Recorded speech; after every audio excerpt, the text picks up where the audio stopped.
Bonjour Mathieu. Bonjour Soleil, Écoute, je suis ravie de t'avoir ici en interview. J'aurais voulu commencer par présenter un petit peu à mon audience pour qu'elle puisse voir à qui ça va parler cette interview, puis tu pourras présenter aussi après la tienne à qui tu parles finalement, pour que les personnes elles puissent voir si elles poursuivent du coup. avec grand plaisir. Allons alors. Alors du coup, moi pour le coup, j'accompagne les mamans qui vivent ou qui ont vécu des relations toxiques.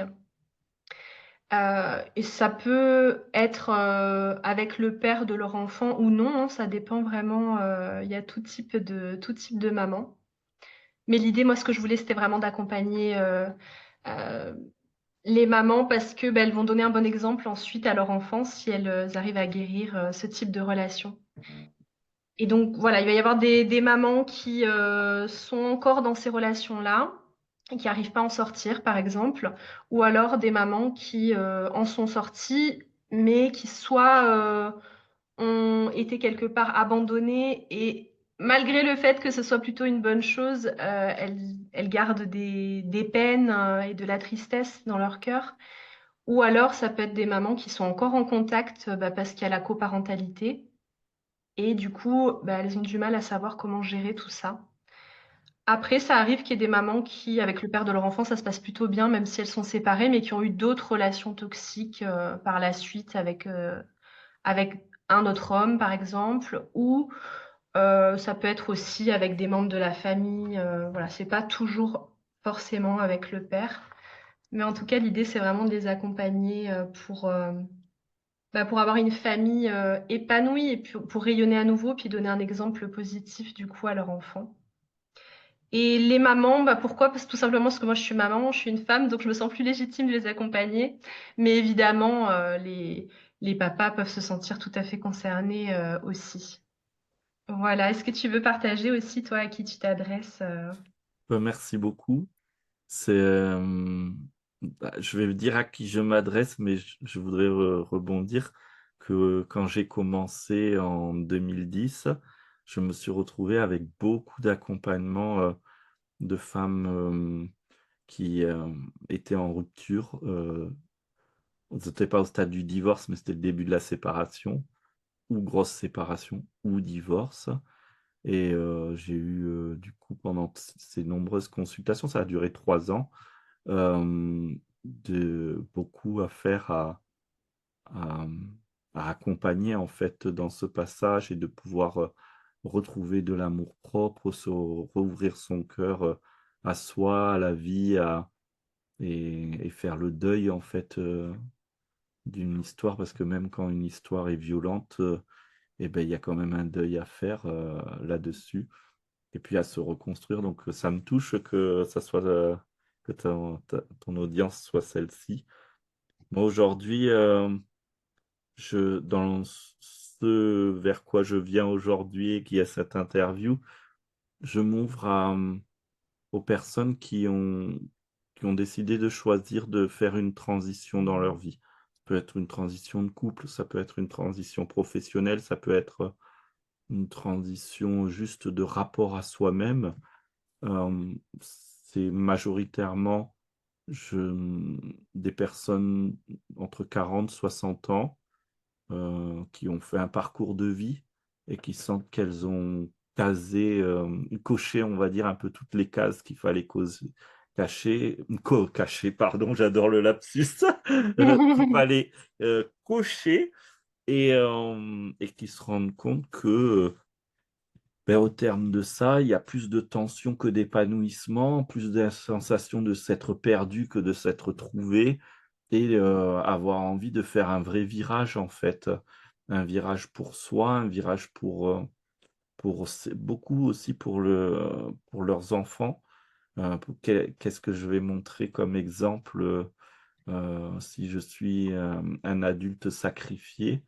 Euh, donc, c'est peut-être, je vais, je vais donner l'impression que c'est un peu plus large, mais ça inclut, je pense totalement, une maman qui a dû se séparer d'un pervers narcissique, par exemple, ben, il y a ça, c'est quel virage je vais faire pour que ça se recommence pas, pour que ça recommence pas, qu'est-ce que je vais pouvoir mettre en place pour me redécouvrir avant de me créer. Il faut déjà se redécouvrir, essayer de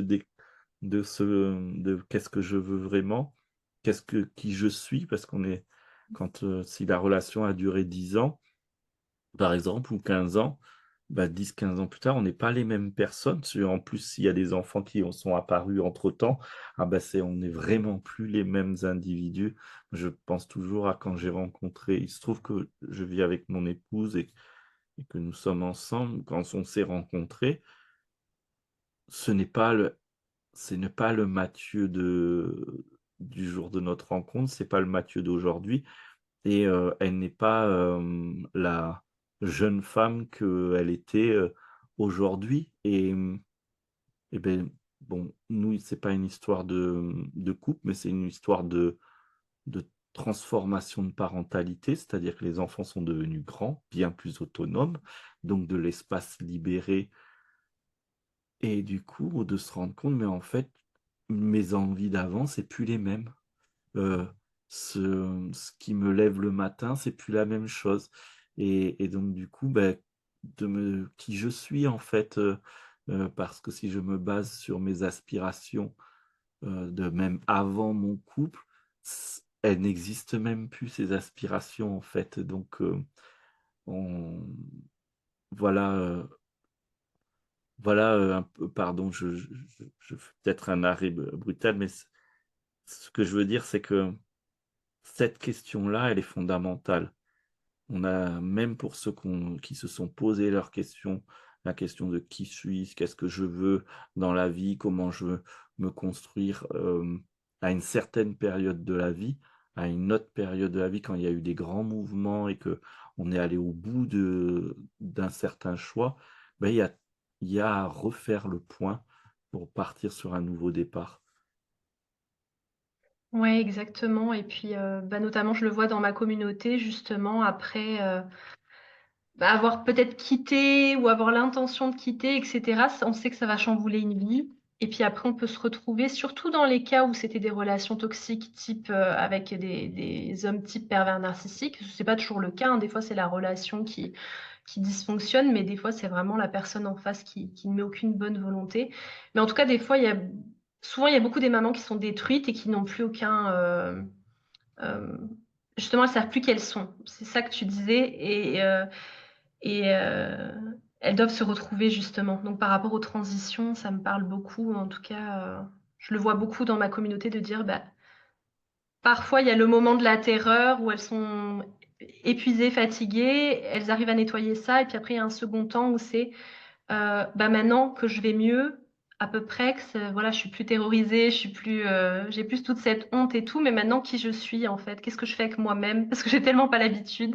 J'ai tellement essayé pendant des années de faire pour que tout se passe au mieux, etc., que maintenant je me retrouve avec moi-même et je sais plus quoi faire de moi, quoi, en fait.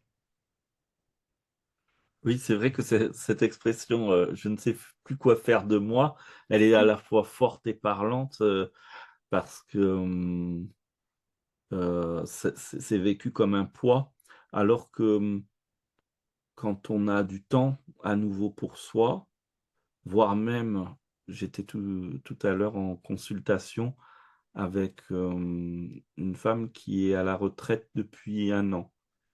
Elle se réjouissait de sa retraite, hem et finalement, elle s'attendait pas qu'il y ait tant d'espace libre, pour pas dire tant de vide. Mais Mmh. moi, souvent, quand on me dit: «Ah, mais je suis seul, c'est vide», je dis: «C'est vrai, mais c'est aussi beaucoup d'espace libre, et cet espace libre, il est une c'est une occasion pour le remplir, pour réapprendre à relationner avec soi, pour se remettre à zéro en disant: «Ah bon, ben, OK, je sais plus qui je suis, mais alors qui je suis, pas en attendant qu'une révélation, qui nous tombe sur la tête, mais être sur, et ben, je vais je vais apprendre à me connaître, je vais discuter avec moi-même, je vais oser me parler à voix haute. C'est un truc, en tout cas en France, c'est sûr, je sais pas maintenant, mais avant, si on me parlait à voix haute, on disait: «Beh, tu pas fou, tu peux parle pas à voix haute», mais se parler à voix haute, ça aide à organiser sa pensée, à se reconnecter à soi-même et heu et du coup, eh bah, quand on a cette disponibilité, effectivement, il faut des outils peut-être ou des accompagnements pour pouvoir, démarrer, propulser la mise en relation avec soi.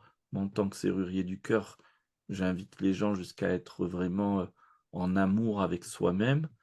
Bon, avant d'être en amour avec soi-même, il y a d'abord un pas, c'est déjà se connaître un minimum. C'est comme dans la vraie vie, hein.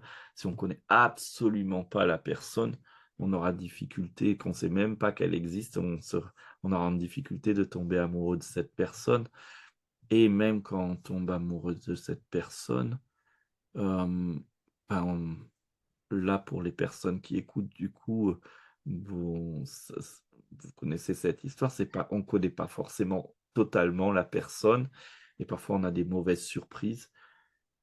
Et ben, il est bon d'apprendre à se connaître soi-même et de se connaître aussi ses mauvaises surprises intérieures pour pouvoir les soigner, les prendre en main, les soigner en termes de guérison, les soigner en termes de prendre soin tout simplement, d'être, plus délicat avec soi-même, plus doux avec soi-même et heu et de se réapprivoiser, hem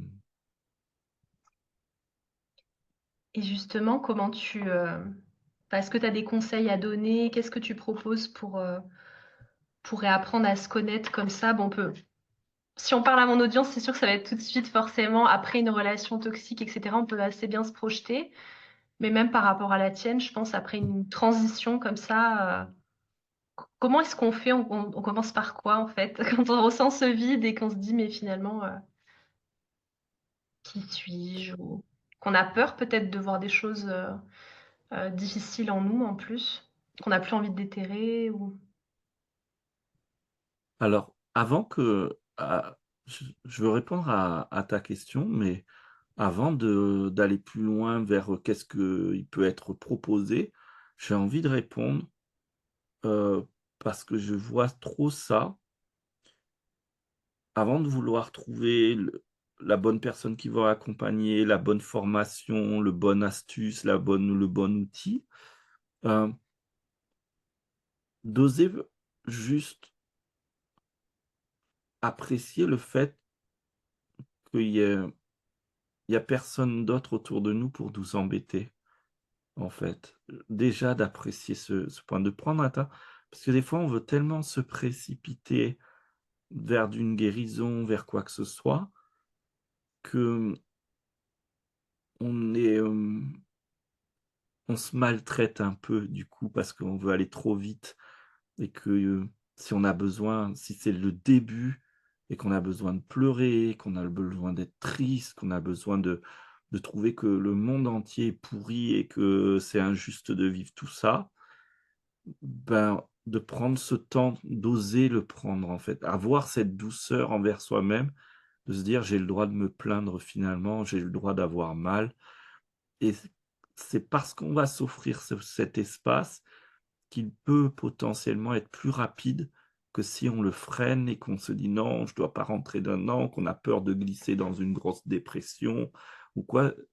Bah, des fois, c'est cette peur-là qui va nous propulser plus facilement vers quelque mmh. chose de plus lourd. Donc avant quoi que ce soit, j'ai envie de dire ça et ça peut être en plus en ponctuant de petites sorties en nature, de se regarder des films chouettes, de se boire son thé ou son café préféré ou sa boisson préférée, de s'offrir des petites choses anodines, sans conséquence, qui nous donnent juste de la douceur. Ça, pour moi, c'est le numéro un. Ce Finalement, puisque Ouais, maintenant c'est on chouette nous ce que fout la tu paix, eh mmh. bien, il reste une personne qui nous fout pas la paix. Au tout départ, c'est nous-mêmes. Mmh. Alors, c'est de désamorcer que on se fout de la paix, dessus. Ça ne va pas guérir quoi que ce soit, mais ça va mettre un peu de recul, un peu d'énergie, on va dire positive parce que le chemin de la guérison, il va pas se faire en un jour, il va prendre du temps. Donc il faut s'accorder des pauses et comme, sur une longue route en autoroute, on nous dit toutes les 2 heures, il faut s'arrêter et faire une pause. Ben là, ça serait ça un peu. Quand on le sent, il faut s'arrêter et faire une pause de guérison sur soi-même, de quête sur soi et y repartir avec beaucoup plus d'entrain après.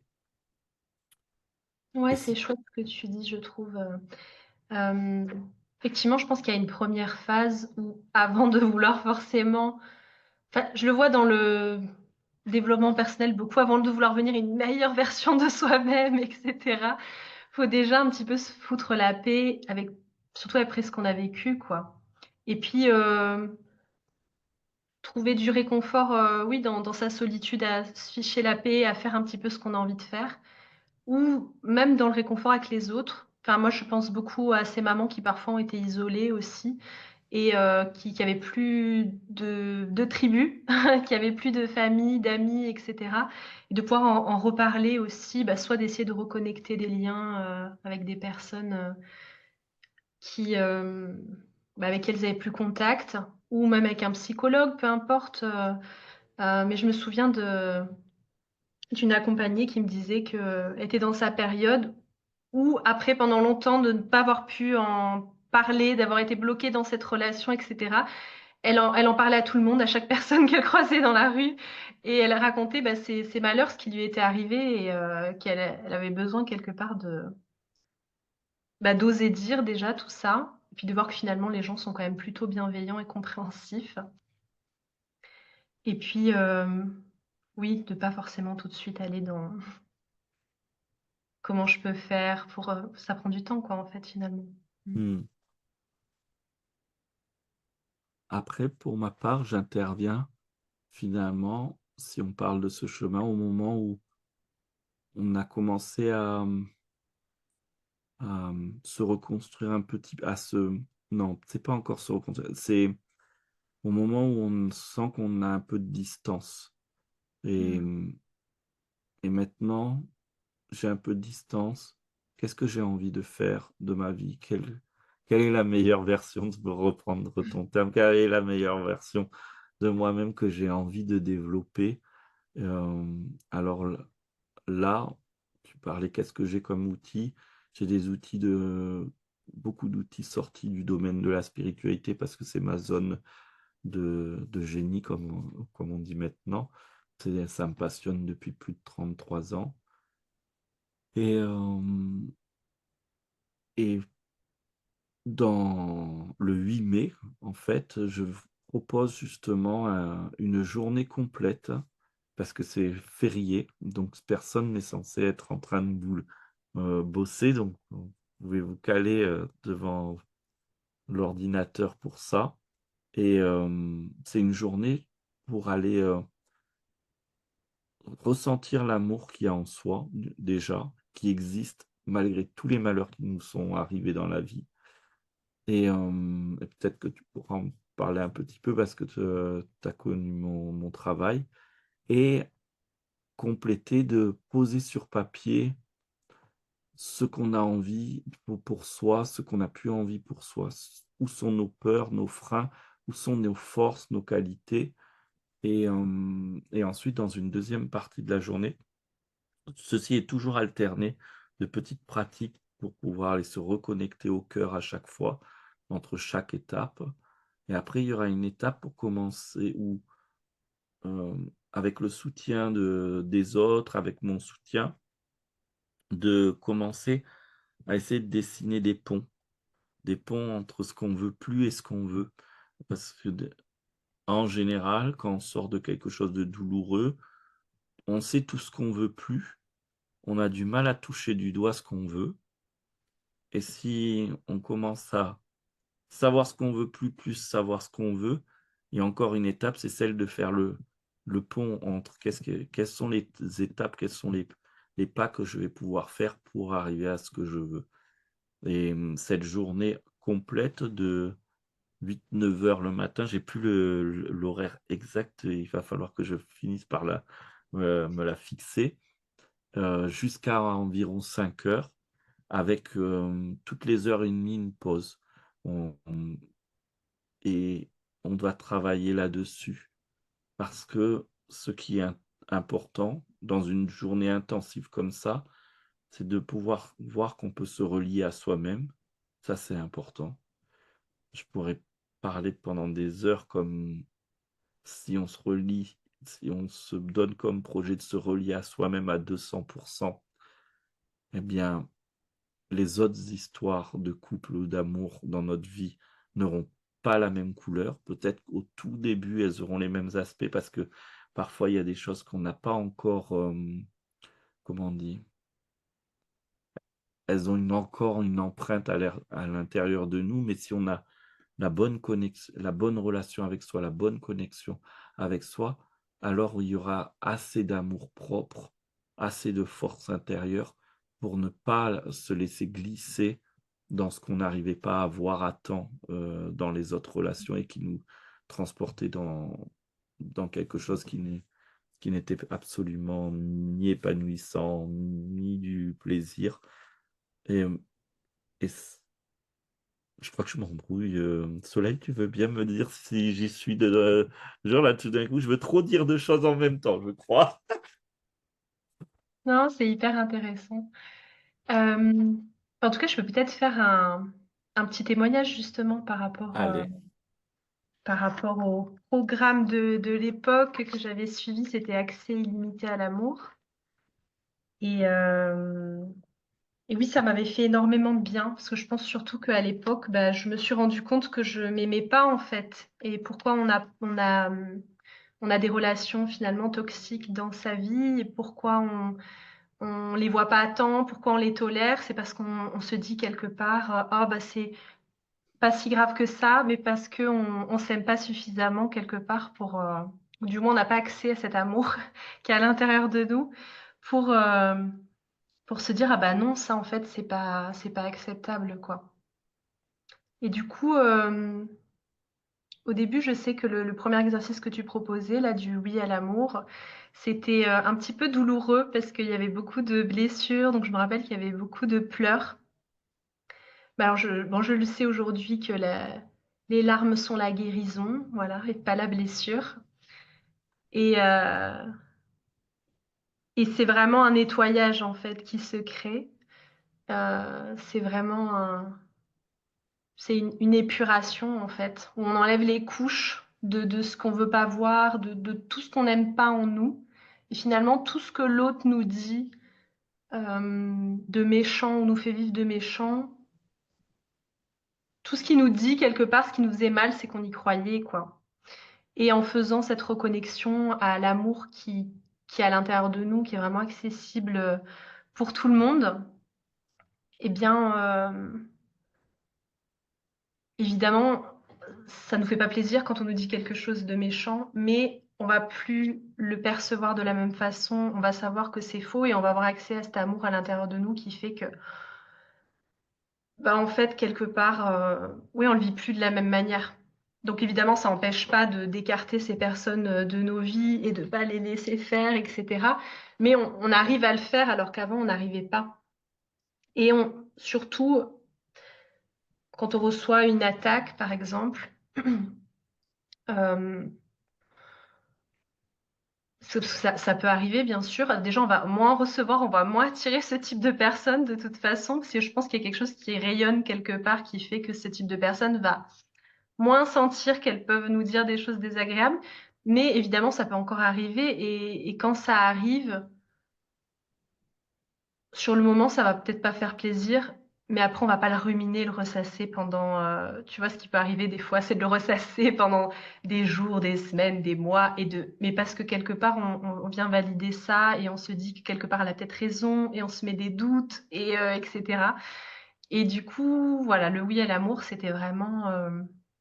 un exercice puissant, libérateur, un petit peu difficile au début, c'est vrai, parce que bah, du coup, ça vient nettoyer des choses lourdes, on vient voir tout ce qu'on n'aimait pas chez nous. Mais évidemment, c'est au final, c'est un vrai cadeau, c'est extrêmement libérateur, quoi. Parce que, à la fin, il y a un amour qui est à l'intérieur de nous qu'on ressent, qu'on ressent, qui est là et du coup, la vie est plus douce. La vie est beaucoup Mmh. plus douce et c'est accessible, on se rend compte à quel point cet amour, il est accessible aussi, heu, par soi-même et qu'on n'a pas besoin forcément d'avoir, telle ou telle relation dans sa vie pour se sentir, valable ou aimé. Voilà. C'est précieux ce que tu dis effectivement. Cet outil de la méthode «Oui à l'amour», moi-même, il m'a sauvé, il m'a fait grandir à une période de ma vie où j'enchaînais des histoires amoureuses douloureuses.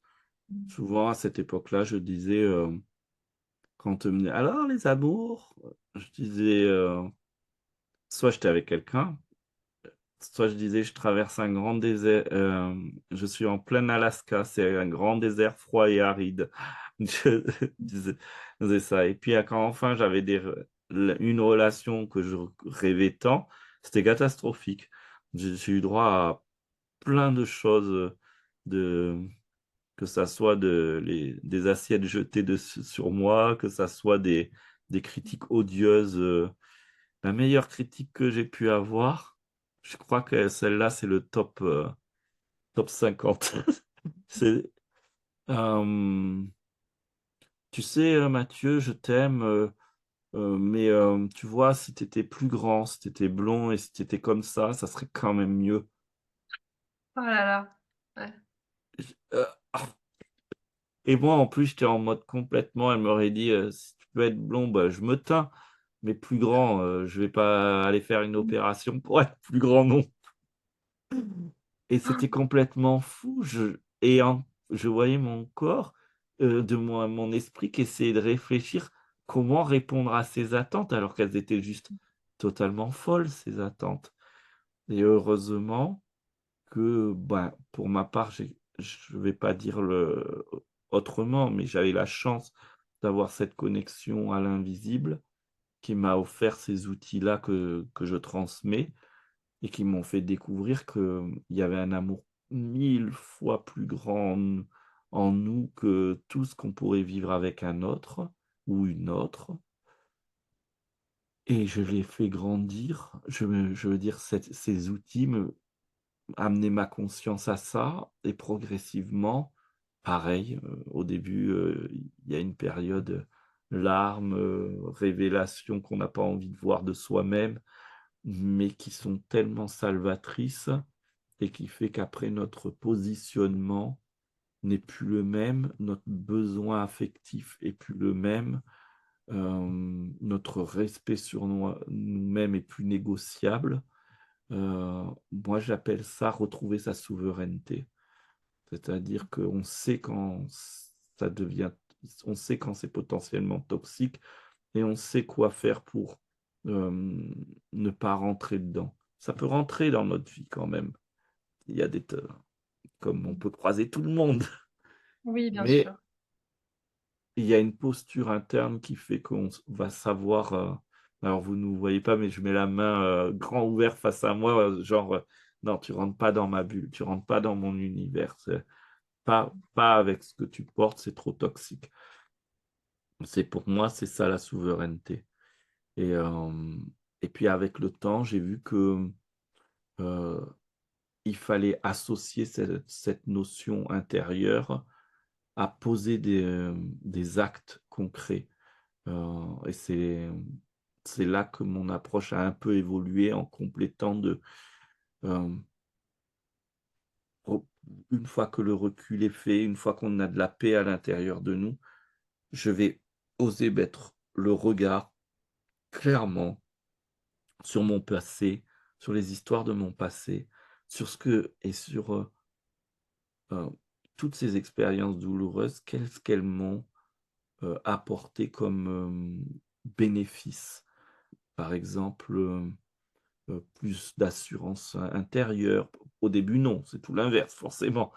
Mais après, Souvent, par exemple, les personnes qui ont été victimes, de pervers narcissiques, alors parfois pas la première fois, mais au bout de une, 2, 3 fois quand même, elles les repèrent à 10 000 kilomètres après. Elles ont un radar anti, pervers, narcissique qui est là. Bah, c'est un don, c'est une force de alors au début non, mais une fois qu'elle y est, c'est une force parce que du coup, bah, je prends l'exemple pour moi dans ma vie. Hem, il y a beaucoup de gens qui me disent: «Ouais, mais toi, on dirait que la vie, elle est facile pour toi». Mais parce que je détecte vite, si ça va pas le faire et donc du coup, même pas je rentre dans la relation. Donc effectivement, je suis entouré de gens qui sont agréables, avec qui je construis des choses, avec qui, bah, ils sont heureux de ce que je leur apporte, mais je suis heureux de ce qu'ils m'apportent. C'est de c'est un donnant-donnant tacite, c'est pas, «Je te donne, mais tu dois me donner», c'est naturel, ça se fait naturellement. Et si par moment, ça m'arrive de glisser quand même dans une situation qui est injuste, oh j'y reste vraiment très, très peu de temps. Parce qu'il y a tout qui va réagir à l'intérieur de moi, mais pas à partir de mes blessures, mais à partir de mon amour-propre. Mon amour-propre va me faire jaillir, des sensations comme: «Tiens, pourquoi cette personne alors que elle a l'air sympa, elle m'agace?» Mmh. Avant, je me serais jugé, taxé, critiqué. Maintenant, j'ai trop d'amour pour ne pas entendre qu'il y a une émotion qui vient me communiquer quelque chose que de mes yeux ne voient pas, mes oreilles n'entendent pas. Et elle le communique à sa manière en provoquant l'agacement. Alors du coup, je vais écouter mon agacement et après, bah, ça va dépendre le cas, hein, ça peut être: «Ah ben oui, effectivement, la personne, je m'étais pas aperçu, mais ça fait 1 heure et demie qu'elle n'a parlé que d'elle et elle m'a pas laissé en placer une, mais comme je la trouvais sympa, j'y ai pas fait attention» Mmh. et ah bah, du coup, je stoppe. Alors je stoppe pas brutalement, je et quoique je l'ai eu fait au tout début, parce que comme j'avais les anciens réflexes, au tout début, je décrochais violemment, pardon pour toutes ces personnes qui ont vécu cette période de transition qui est nécessaire, mais après du coup, je le sentais suffisamment à l'avance pour anticiper et oui, voilà. Donc, tu m'as dit que tu as collecté des questions, peut-être que Oui. tac, tac, tac.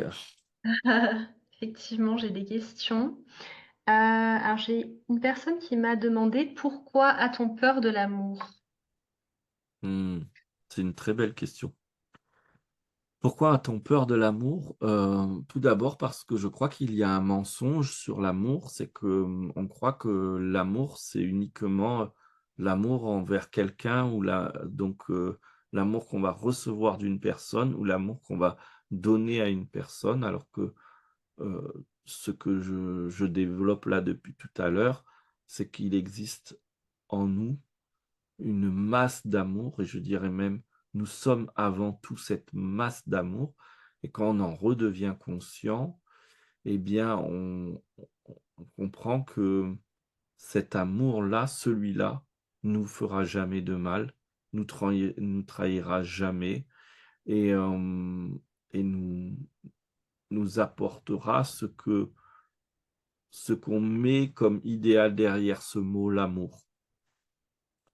Mais l'amour qu'on connaît, je vais même pas parler de l'amour d'un compagnon, malveillant ou d'une compagne, malveillante. Je vais parler de rien que l'amour de nos parents, il est il est que dans les limites de leur propre capacité et toute leur ignorance.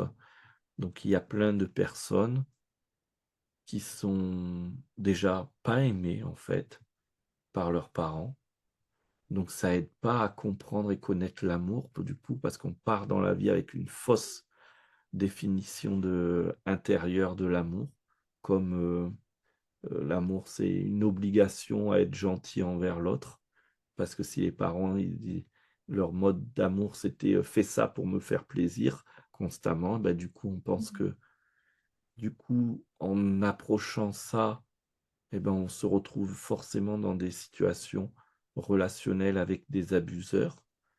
Parce que si quelqu'un qui a un amour soigné n'acceptera pas ce type de relation et du coup, eh ben, ça vient confirmer que l'amour fait mal, en fait, que l'amour nous met dans des situations de victime, mais en fait, c'est pas l'amour. Ce dont on a peur justement, c'est tout ce qui s'est mis en place parce qu'on ne le connaît pas vraiment, ce que c'est l'amour et qu'il y a besoin de réapprendre ce qu'est l'amour. Et du coup, bah, à cause de ça, on vit, je viens de donner un exemple, mais je pourrais en donner tellement d'autres, «Sois gentil et tais-toi», «Sois gentil et tais-toi et écoute-moi, c'est moi qui ai raison» et puis après arrivé à l'adulte, ben, on voit que ça va pas, on voit que ça nous fait souffrir, mais on reste gentil, on se tait. Et puis ça fait de plus en plus mal jusqu'au moment où tout notre corps va réagir parce que, il ne supportera plus la douleur cumulée, liée à «Sois gentil et tais-toi». Toutes ces petites injonctions qui ne sont pas de l'amour, je pense qu'il n'y a personne sur la planète qui a échappé à ça dans son parcours de vie. Parce que en devenant serrurier du cœur, je savais pas encore quand j'ai débuté, à quel point il y a un fossé entre ce qu'est vraiment l'amour et ce qu'on appelle l'amour, dans notre monde aujourd'hui. Notre amour que de oui, il est beau, elle est belle, on s'aime et tout va aller bien. Bah, ça, c'est pardon, mais pour moi, avec les milliers de personnes que j'accompagne depuis 15 ans, j'ai définitivement la preuve que c'est pas vrai ça. L'amour, c'est un chemin. L'amour, c'est quelque chose qui se construit. Alors bien sûr, il y a une attraction du départ, des choses comme ça, mais le vrai, le grand amour, il se construit et il se construit dans la relation, dans la communication, dans le respect, dans toujours, reposer où j'en suis et même quand on croit que tout est évident, communiquer, communiquer. Moi, par exemple, ça fait 16 ans que je suis avec mon épouse, hem ben, tous les 15 jours, on va à un atelier de communication non violente. On est formé depuis 8 ans. On pourrait dire: «Waouh, vous êtes bon, 8 ans, ça doit suffire». Non, on sait ô combien, c'est hyper difficile de communiquer au sein d'une relation intime où les enjeux émotionnels, la proximité, le quotidien avec les enfants, les tâches, les factures à payer, tout ça, comment tout ça est délicat d'être toujours dans le respect, d'abord de soi et de l'autre. Donc, ben, on s'est engagé à vie à s'entraîner, à avoir des espaces d'entraînement continuels de communication non violente et pour autant, ben, rien qu'il y a un quart d'heure avant notre, interview, on était en train de se disputer, et c'est un loupé total, mais c'est pas grave. Contrairement à il y a bien longtemps avant, le fait que je sois reparti, à mon travail et qu'elle est repartie à faire tout sera posé, on aura, toutes nos choses de communication dans la tête, on aura avancé et ça sera fluide après.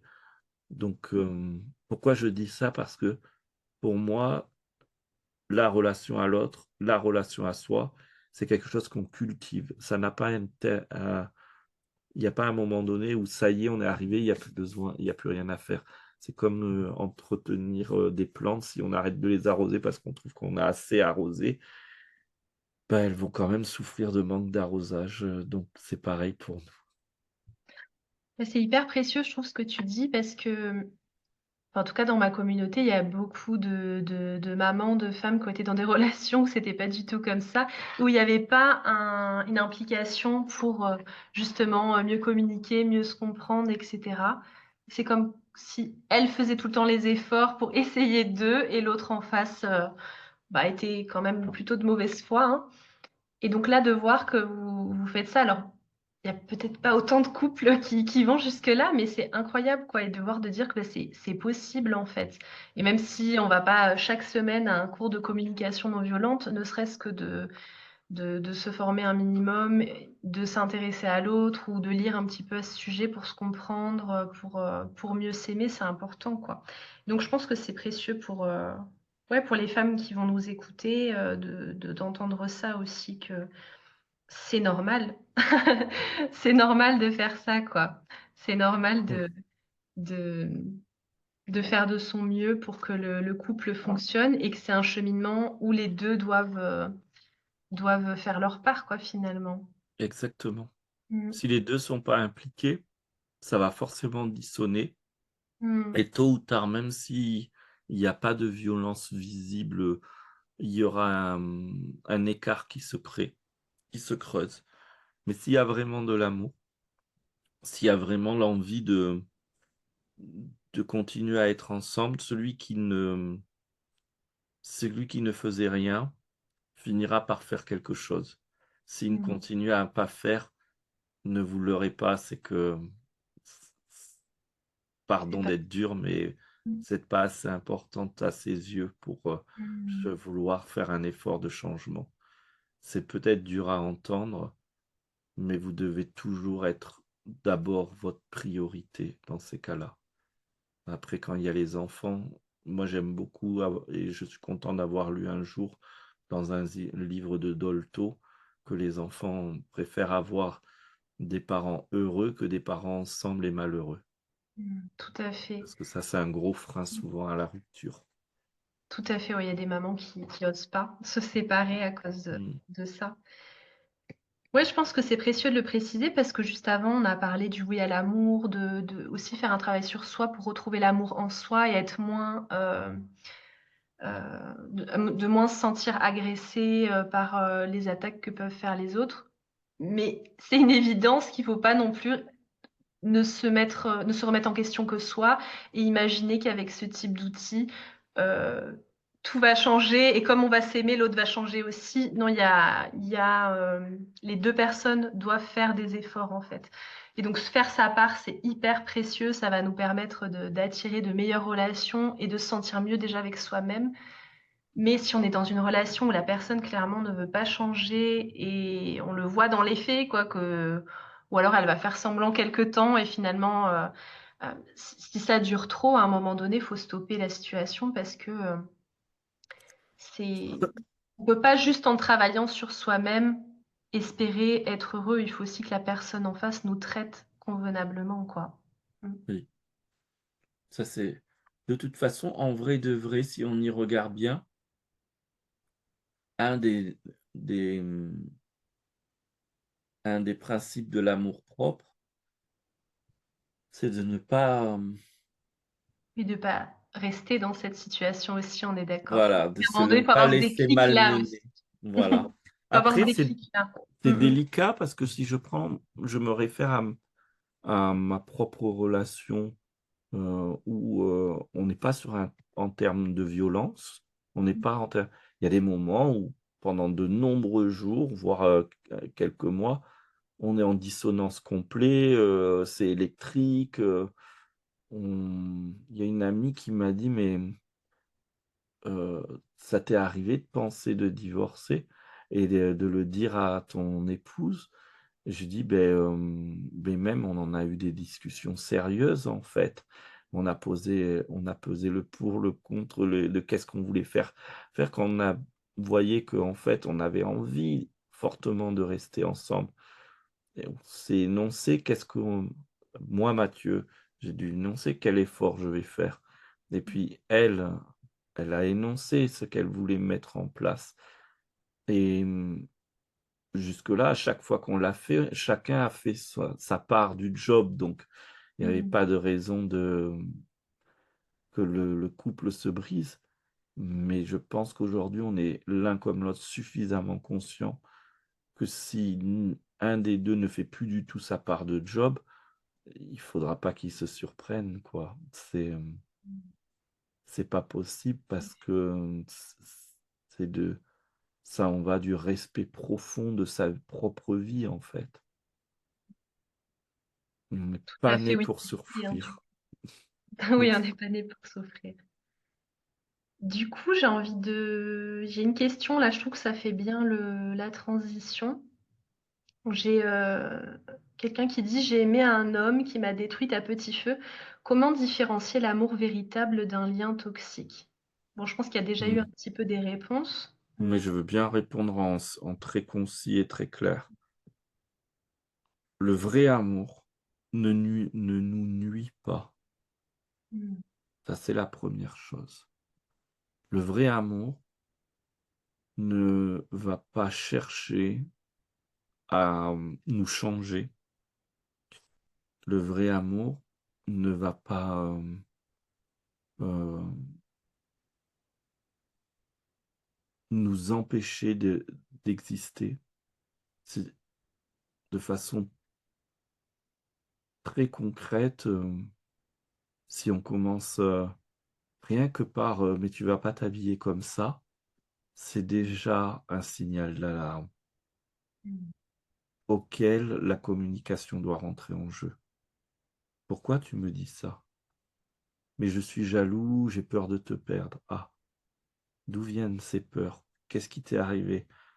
Est-ce que tu veux faire un travail sur toi là-dessus?» Parce que moi j'ai envie de je trouve, par exemple, je me mets dans la situation de la femme, du coup, Mmh. je me trouve cette robe magnifique et j'ai pas l'intention d'en mettre une autre et je la mets parce que j'ai envie de me trouver belle Mmh. et c'est un droit, absolument légitime et c'est même plus que légitime, c'est un droit souverain même. Donc si l'autre, il y a un vrai amour, il va, il va pouvoir, avancer sur son propre cheminement.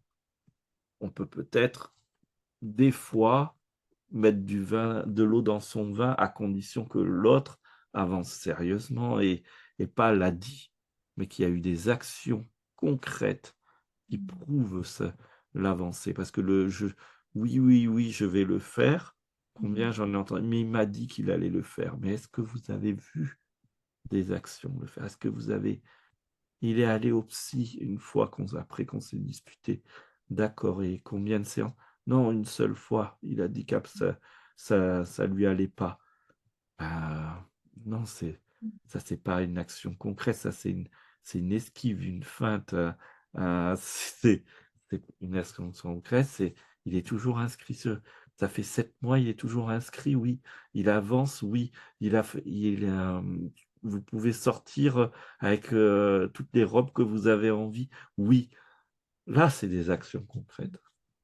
Je trouve ça chouette parce que c'est hyper précis du coup ce que tu dis et je pense qu'il y a beaucoup de femmes qui vont se reconnaître et on peut transposer en plus à d'autres situations et je pense que voilà comme un quelqu'un qui est type pervers narcissique, manipulateur, va tout de suite, ne même pas répondre aux questions et tout de suite, retourner la situation, dire que c'est la faute de l'autre, la culpabiliser et cetera et donc là on voit très nettement quand la personne ne veut pas se remettre en question. Alors, je Mmh. dis on voit très nettement. Quand on est en pleine situation d'emprise, qu'on a la tête dans le guidon, voilà, on a du mal à le voir.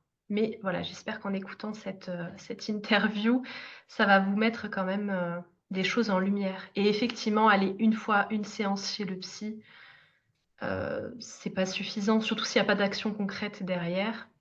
Et c'est presque, j'ai envie de dire, de la manipulation que d'y aller qu'une fois et puis finalement, ne plus y aller, puis recommencer, quelque temps plus tard ou sur d'autres sujets de la même manière, quoi. C'est ce que je disais, c'est une esquive, donc c'est une Oui, manipulation, on est ça. d'accord là-dessus.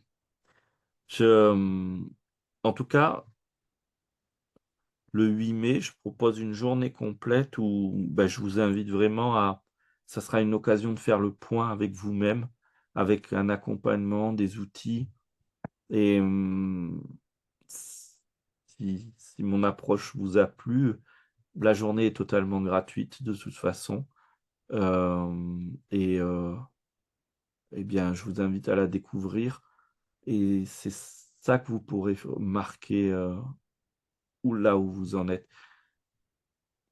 Quelles sont vos forces? D'avoir un temps de réflexion là-dessus, un temps dédié que à ça pour pouvoir, avancer. Quelles sont, vos faiblesses? Parce que c'est beau quand on peut s'autoriser de dire: «Mais en fait, ouais, là, je suis incapable. Là, j'ai même peur». Parce que quand on le sait, on va pouvoir trouver des solutions, pardon. Ça peut commencer par juste bouquiner des informations, regarder des vidéos, ou voire même se former, mais ça, c'est encore plus loin. Mais si on a juste peur de nos peurs ou peur de nos faiblesses, on ne pourra pas démarrer un changement pour avoir une vie qui nous épanouit, qui nous met de la saveur, qui nous met de l'appétit, et que dans cette vie, potentiellement, il y ait un homme aussi qui qui vienne partager ce bonheur. Et j'ai bien dit partager ce bonheur et pas vous apporter ce bonheur. Parce qu'il y a Mmh. personne d'autre que vous qui devez l'apporter ce bonheur. L'homme, même les enfants, ils doivent être la cerise sur le gâteau, pas le gâteau principal. Super, oui, c'est chouette ce que tu dis. J'ai peut-être une dernière question, si c'est OK pour toi. Oui. Parce que je trouve qu'elle est intéressante du coup par rapport, je pense qu'il y a beaucoup de mamans de ma communauté qui se posent cette question. Donc: «Il est le père de mes enfants, comment je peux rester en lien pour eux, sans me perdre à chaque contact?» Donc c'est que c'est pas précisé, mais j'imagine que la relation est très tendue, voire toxique. Comment faire quand finalement ouais, il y a la coparentalité qui fait qu'il y a presque, des liens qui doivent être gardés, quoi. C'est vrai que c'est une situation extrêmement délicate. Moi, ce que je préconise dans ces cas-là, ça m'est arrivé d'accompagner une personne dans uniquement sur ce point-là, et puis ça arrive souvent dans des accompagnements qui est ce point-là, et quand il arrive enfin sur la table, d'abord, fiez-vous à la justice. Mmh. Parce que souvent, dans ces situations, on a, et pardon mon expression, mais les yeux embrumés par les émotions, et donc on ne voit pas clair. La justice, elle est là pour ça. Qu'on aime ou qu'on n'aime pas, elle est là pour rendre justice. Hem, Ça, c'est la première chose que je dirais. La première chose qui est importante, c'est que si le système qui est en place est mis en route, en théorie, on arrive à quelque chose qui est le plus sain possible. Déjà pour le statut parental. Le statut parental n'est pas le statut de couple ou marital, et le plus sain possible pour les enfants. Même si bien sûr on aurait tous rêvé qu'il ne se passe aucun problème, qu'il y ait papa, maman dans une maison, où ça vibre le bonheur. Mais on n'est concrètement pas dans une situation comme ça. En 2025, il y a quand même, hem, comment dire? Il y a beaucoup de progrès à faire, mais dans les séparations, c'est quand même beaucoup plus normalisé, les divorces, les séparations. Donc il y a quand même beaucoup de systèmes de soutien, d'aide, même gratuits, avec la carte vitale ou des choses comme ça. Faites-vous aider, déjà sur ces points de départ, c'est super important. Et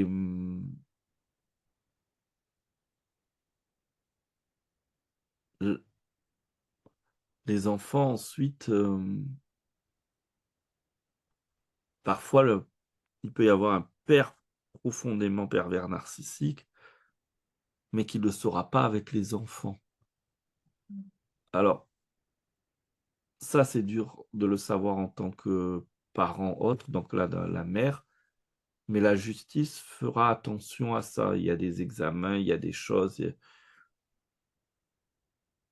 alors, il y a toujours des gens pour dégainer des exceptions parce que malheureusement, personne sur cette terre est parfaite, donc heu, comme on est tous des humains imparfaits, il y a que des institutions imparfaites. Mais il ne faut pas faire d'une généralité des minorités. Il y a quand même un grand nombre de personnes qui, s'ils se font aider par un processus, légal comme la justice, les aides sociales et cetera, peuvent, s'en sortir, avec le moins de blessures possible. Je ne dis pas sans blessure parce que c'est le la situation est blessante en elle-même.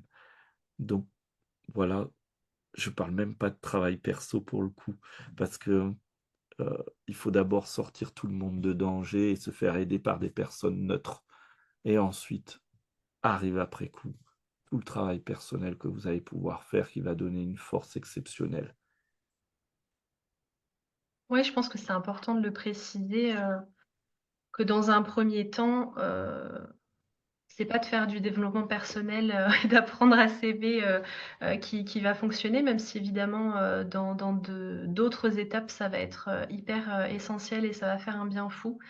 Mais dans un premier temps, il y a des bases à poser déjà de sécurité, pour sa sécurité, pour soi et ses enfants, donc de se rapprocher hem, j'allais dire de famille, d'amis, d'aide sociale. Il y a des numéros gratuits aussi et cetera, donc et puis de la justice effectivement. Ce sont des bases. Alors évidemment, parfois elles sont imparfaites, on est d'accord, mais ce sont des bases qu'il ne faut pas négliger. Et ensuite, effectivement, une fois qu'il y a ces bases qui sont là ou en parallèle, hein, parce que ça peut être tout à fait être complémentaire, de se faire accompagner aussi, hem, mais ça va pas remplacer. Voilà, ça va pas remplacer, toute l'aide qui peut En être parallèle, c'est génial, pardon Soleil. tout à fait. En parallèle, c'est génial, typiquement la dame qui était venue, elle avait pris un des accompagnements suivis et c'était en même temps que les procédures et le père avait, sorti des cartes très manipulatoires auxquelles elle s'attendait pas et Mmh. il avait réussi à retourner les avocats contre elle, même réussi à retourner ses propres parents contre elle. Là, il était allé fort. C'est, en matière de super manipulation, il avait une belle médaille, mais comme en parallèle, elle s'est accrochée aux exercices de Oui à l'amour et cetera que je lui ai Mmh. proposé, c'est la vibration qui a commencé à faire renverser les choses.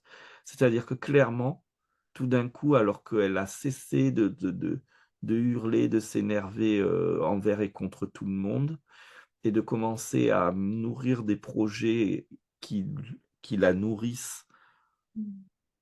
entre autres faire de la musique. Ses enfants se sont plaints et ont témoigné qu'ils voulaient revenir avec elle, mais elle s'est retrouvée avec une garde majoritaire, finalement, alors que tout avait l'air fermé et pourra ne même plus avoir ses enfants du tout. Mmh. Quand le cas est arrivé, je me suis dit: «Mais est-ce que ça, est-ce que, je vais apporter» j'avais limité mon aide à, qu'elle puisse avoir sortir le nez de l'eau de temps en temps pour respirer tellement que je trouvais la Mmh. situation grosse et finalement en appliquant, ce dont je parle, c'est-à-dire développer de l'amour en soi et faire des actions concrètes positives pour Mmh. soi-même, ça a retourné la situation. Ça lui a redonné de la force après coup, Ouais, je pense que c'est important en parallèle, je pense que c'est en idéal. parallèle. En Oui, parallèle, parce que des fois, ça donne la force justement de continuer à se battre, à donner des preuves et à rester calme aussi, parce que souvent ce genre de personnalité va faire en sorte, par ses mensonges, ses manipulations, de nous faire sortir un peu de nos gonds et souvent, c'est de ça qu'il se sert après pour, prouver qu'il y a un problème exactement. et donc voilà, c'est là où on peut dire: «Oui, la justice est un peu défaillante», mais en fait, on a aussi notre part où on peut faire quelque chose. Donc si on se sert, à la fois de toutes les aides qu'on peut avoir, amis, famille et cetera, justice, police, enfin vraiment j'englobe, toutes les aides possibles. Il faut vraiment se tourner vers toutes les aides possibles. Mais quand en plus on fait le travail qui permet de s'aimer, de rester zen avec ça, de savoir que c'est pas nous le problème, de voilà, de parce que des fois on arrive même à en douter, hein, quand, on est face à des situations comme ça, on a été extrêmement confusionné, traumatisé, manipulé. D'avoir ce travail en parallèle pour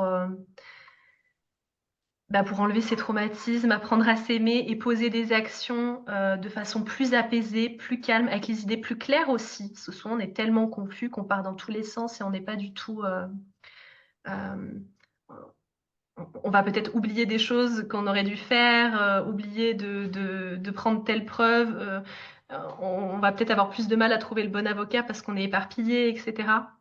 Et donc, ouais, en parallèle, je pense qu'en parallèle, c'est une bonne chose de voir qu'il y a les 2. On pourrait dire dans un premier temps, il y a quand même la base, d'aide, juridique, et cetera. Mais franchement, si on peut en parallèle se faire accompagner,